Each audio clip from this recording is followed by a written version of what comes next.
Hi Pat, welcome to Parvasi Media. What would you like to say about the Martyrs' leadership? Well, I work with Councillor Medeiros since the last two elections. That's 8 years, and he's always been a straight stand-up person for the taxpayers, and I'm here to support him, and I think he'll be back for the next 4 years and stand up to do the right thing.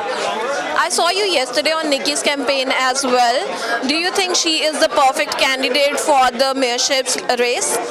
Well, Mayor Brown, I've always said, could be one of the best mayors in Canada if he actually focuses on the city. There's a lot of stuff that we went through, and we got the investigations that he stopped, and he ended up having this Brampton U, with Rowena Santos and all, and that's not the right thing to do for taxpayers' money. So I think she's going to do very well, and we just have to leave that to the voters. So what are your comments upon rising crime in Brampton? Well, the stats says we're not that bad, but I guess all this social media, as soon as something happens, it's all over. Crime's going to be crime. It's very hard. And the police try to do their best, and I've always said that even in my first election, 2014, I think the courts have to be a little bit more stronger. We cannot let these people on bail the next day. And I think that's where the main thing. We're short on police officers. We've been pushing for more funding.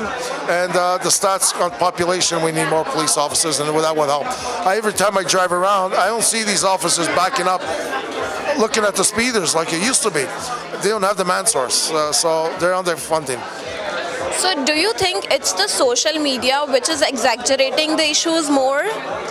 Yeah, because I think, if you look at the crimes in Toronto and other Mississauga and all, crimes are crimes. But if you look at the stats, we're not really the top, we're not the bad, we're okay.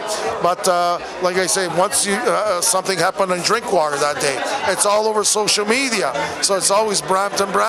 It looks like all the social media is in Brampton, but it's not in other cities. So, you get a little town like Timmins, there was 5 crimes, there's 50,000 people. So of course the crime will be a little bit less. Actually, that makes sense what you are saying. So happy to hear that someone is saying it's the social media that is actually exaggerating the whole issue instead the issue actually is. Yeah, when it comes to the cars, I really found it really strange. I just came back from Italy a month ago visiting my mom. It's impossible to steal a car there, because the way the system is, where you have a special key, it blocks your brakes and everything. So even if they find it, if you don't have that key inside there, they can't steal it. And it's Ford that makes it here, so the manufacturer's got to come up with a different system too. Thank you so much, Matt.